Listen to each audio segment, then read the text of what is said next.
पंजाब के पूर्व उप मुख्यमंत्री व श्रोमणी अकाली दल के प्रधान सरदार सुखबीर सिंह बादल साहब मौजूद है। बादल साहब, सबसे पहले यही शुरुआत कर लेते हैं। अकाली दल ने भी पत्र लिखा था, एक मांग पंजाब के अलग अलग राजनीतिक दलों से उठ रही थी कि चुनाव जो है वो एक्सटेंड होने चाहिए। अब चुनाव आयोग की ओर से फैसला किया गया है, 20 फरवरी जो तारीख है वो तय कर दी गई है। किस तरह से ये अच्छी बात की गई है। हमने भी इलेक्शन कमीशन को लिखा था कि गुरु रविदास जी महाराज का गुरुपुर्व है, उस समय सारी जनता उस गुरुपुर्व को सेलिब्रेट करने के लिए होती है, तो इलेक्शन उस टाइम से पोस्टपोन किए जाए, और उन्होंने कर दी है। बड़ी अच्छी बात है।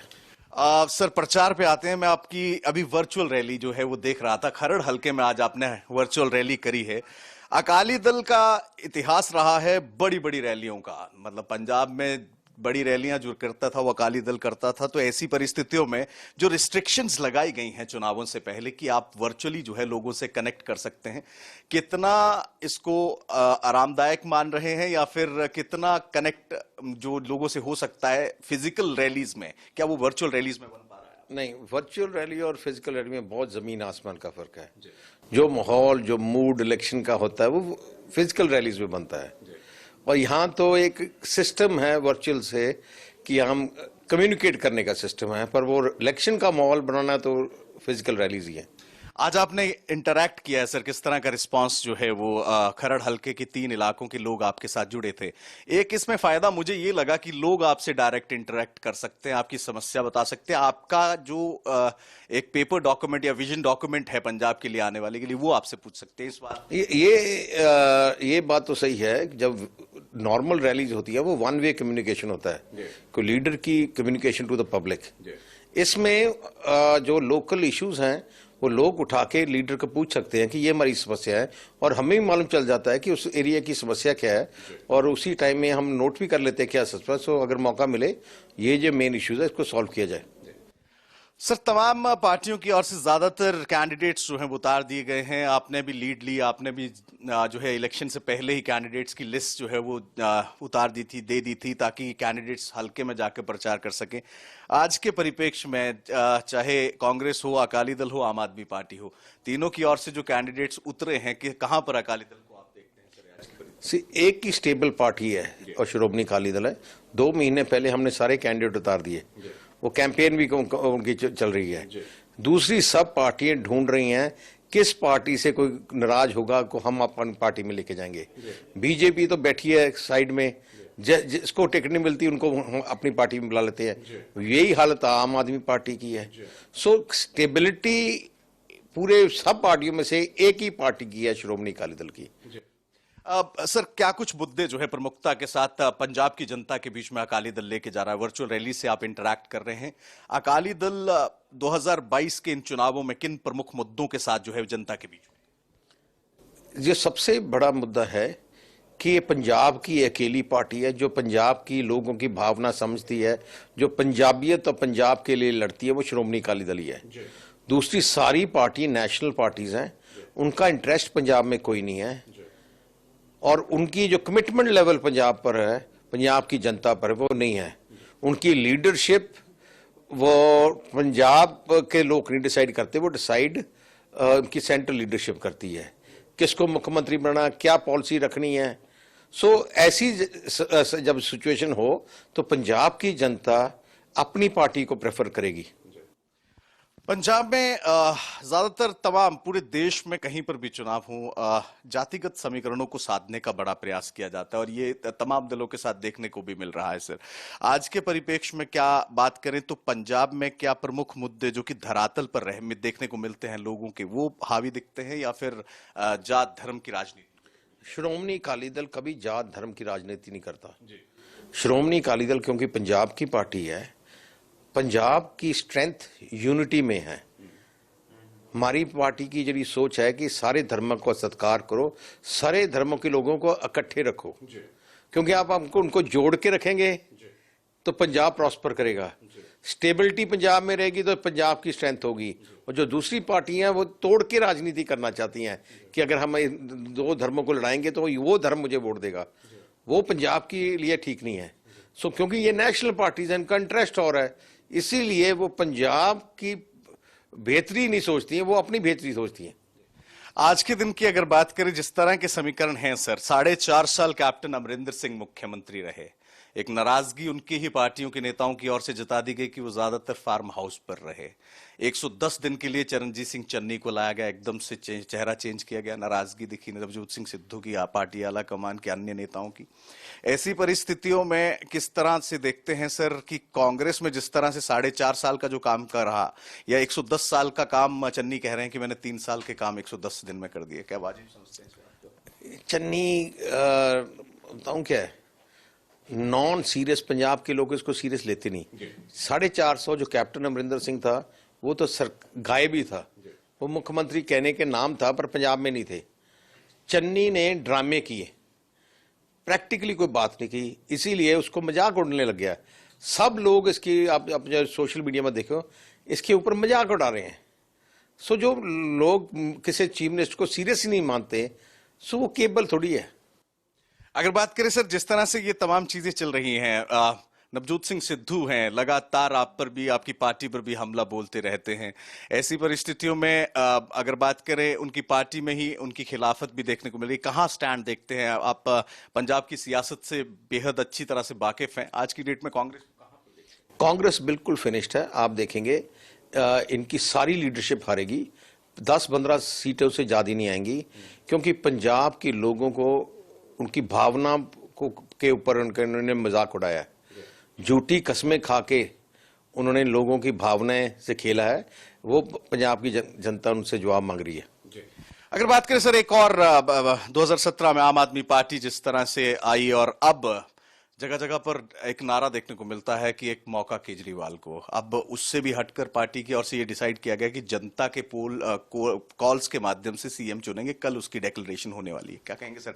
जिस तरह से आम आदमी पार्टी लगातार पंजाब में अरविंद केजरीवाल या उनकी टीम लगातार काम कर रही है। पिछले 5 साल केजरीवाल कितने दिन पंजाब में आया है? कोविड की बीमारी में 2 साल में 1 दिन भी नहीं आया पता करने के लिए। केजरीवाल के क्या रिश्ता पंजाब के साथ? हम क्यों विश्वास करें उससे? वो पंजाबी को तो कोई मानता नहीं।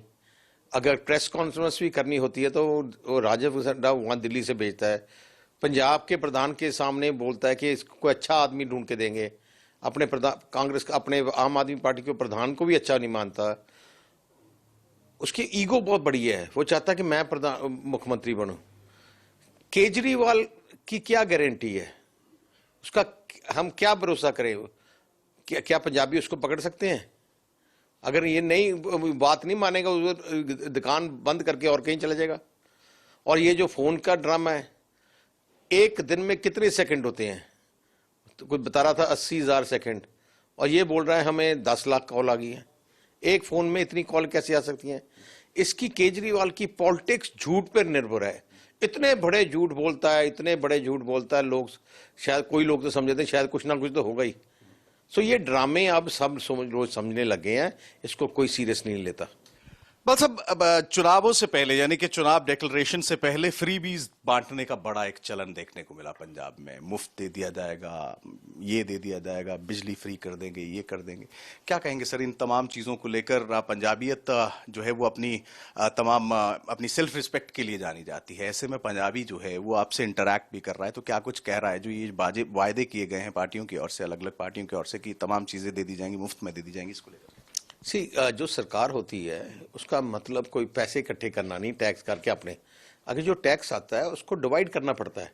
कोई पैसा डेवलपमेंट के लिए, कोई इंफ्रास्ट्रक्चर के लिए, कोई वेलफेयर के लिए, गरीब के लिए। क्योंकि गरीब पंजाब में हैं, उनको भी सपोर्ट चाहिए। सो हमारी कोशिश है कि उन लोग जिनको सपोर्ट चाहिए उनको सपोर्ट दें, बाकी पैसा डेवलपमेंट में लगाएं, इंफ्रास्ट्रक्चर में लगाएं, एजुकेशन में लगाएं, हॉस्पिटल सिस्टम में लगाएं। सो ये एक होलिस्टिक सरकार की प्लानिंग होती है, इंडिविजुअल प्लानिंग नहीं होती। सर, जिस तरह से ये तमाम चीजें चल रही हैं, अगर बात करें पंजाब की, पंजाब पे डेट जो है इस समय, कर्ज जो है बेहद ज्यादा हो गया है सर। और किस तरह से देखते हैं, अगर अकाली दल की सरकार बनती है तो क्या कुछ विजन आप जो है पंजाब को लेकर चल रहे हैं, किस तरह से आगे बढ़ेंगे? डेट हर स्टेट पे है, हर देश पे है। हमारा डेट को जीडीपी के साथ जोड़ा जाता है। हमारा डेट अप्रोक्सीमेटली 40% ऑफ जीडीपी अब है। हिंदुस्तान सरकार का 70% ऑफ जीडीपी है।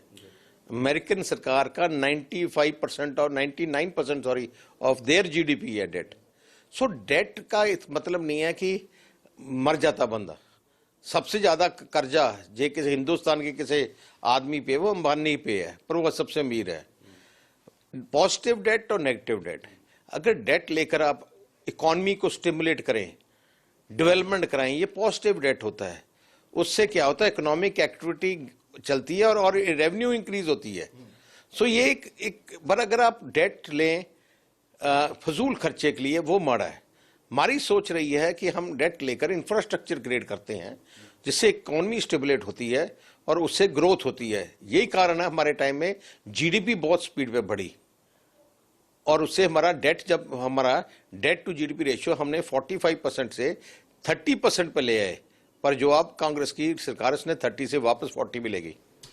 सर, आपने कई तरह की स्कीम्स जो है पंजाब को दी हैं। प्रकाश सिंह बादल जी की अगुवाई में जब सरकार थी, दाल आटा स्कीम थी। मैंने जब अपने इंटरव्यू की शुरुआत करी, मैंने पानी की बस का भी जिक्र किया जो बंद पड़ी है। अब बाल साहब क्या कहेंगे इन तमाम परियोजनाओं को लेकर जो तमाम कांग्रेस सरकार आते ही तमाम चीजें बंद कर दी? वो ऐसे है कि जो आटा दाल स्कीम हमने शुरू की है, इन्होंने बहुत स्कीमें वो बंद कर दी हैं। सो ये ऐसी स्कीमें हैं जो जरूरत थी, पर इनकी कांग्रेस की सोच और है और ये सब फिर से शुरू होंगी। अगर बात करें सर, जिस तरह से ये तमाम एक नया गठबंधन भी आया है, आप बीजेपी के साथ काफी एक लंबा समय आप अलायंस में रहे, लेकिन कृषि कानूनों के विरोध में अकाली दल ने वो गठबंधन, वो रिश्ता जो है वो तोड़ने का काम किया। अब कैप्टन अमरिंदर सिंह के द्वारा जो है बीजेपी के साथ गठबंधन किया गया है, क्या सलाह उन्हें देंगे आप? कैप्टन अमरिंदर सिंह यूं तो बहुत वरिष्ठ नेता हैं, लेकिन अब बीजेपी के साथ वो गए हैं। आपका बीजेपी के साथ का एक्सपीरियंस क्या था और उनके लिए? जो कैप्टन अमरिंदर सिंह हैं, ये उनका लास्ट इलेक्शन है। उनका मिशन कांग्रेस को खत्म करना है, वो अपने मिशन पे लगे हैं। Best of luck. जिस तरह से सर कार्रवाइयां की गई हैं पिछले कुछ दिनों में अकालीस के सीनियर लीडर्स के खिलाफ भी, विक्रमजीत सिंह मजीठिया के खिलाफ, जिस तरह से कार्रवाई, किस तरह से देखते हैं? क्या राजनीतिक परिप्रेक्ष्य को देखते हुए या राजनीतिक फायदा लेने के लिए तमाम चीजें की गई हैं? और आपका ये सारा पॉलिटिकल वेंडेटा है। यही कारण है हाई कोर्ट ने जमानत दी है और हाई कोर्ट ने उनको बड़ा क्लियरली कहा कि पॉलिटिकल वेंडेटा नहीं होना चाहिए। बेअदबी और नशों के लेकर जो है नवजोत सिंह सिद्धू बड़े खुले मंचों पर कहते हैं कि अंदर ठोक देंगे, अंदर भेज देंगे, क्या कहेंगे सर? किसी की कोई हिम्मत नहीं किसी को अंदर ठोक दे। 5 साल हो गया, क्या हुआ? एक सबूत मिला कहीं से? झूठ झूठ ही होता है। और अब उनकी बारी अब खत्म हो गई है, वो अब फिनिश्ड है। नवजोत सिंह सिद्धू ने कांग्रेस को खत्म करके जाना है, वो अपने मिशन में कामयाब हो रहे हैं। मेरा आखिरी सवाल आपसे सर, कंपटीशन किसके साथ देखता है अकाली दल आज के दिन में? पंजाब की सियासत में 20 तारीख को जो चुनाव होंगे और जब गिनती होगी तो सबसे बड़ा प्रतिद्वंदी किसको मानते हैं? वो सीट पे इलेक्शन हो रहा है। कई सीट में कांग्रेस के साथ है, कई सीट में आम आदमी के साथ है। सो ऐसे इलेक्शन का डिफरेंस चलेगा, पर हम अकाली दल हर सीट में लड़ाई में है। तो सरदार सुखबीर सिंह बादल साहब हैं, बड़ी बेबाकी के साथ उन्होंने जवाब दिए तमाम सवालों के, और साथ ही साथ ये कहा है कि जो परियोजनाएं बंद की हैं उनको फिर से पुनः शुरू करने का काम किया जाएगा, और तमाम राजनीतिक सवालों के जवाब भी उनकी ओर से बड़े ही बेबाकी के साथ दिए हैं। बहुत बहुत धन्यवाद सर।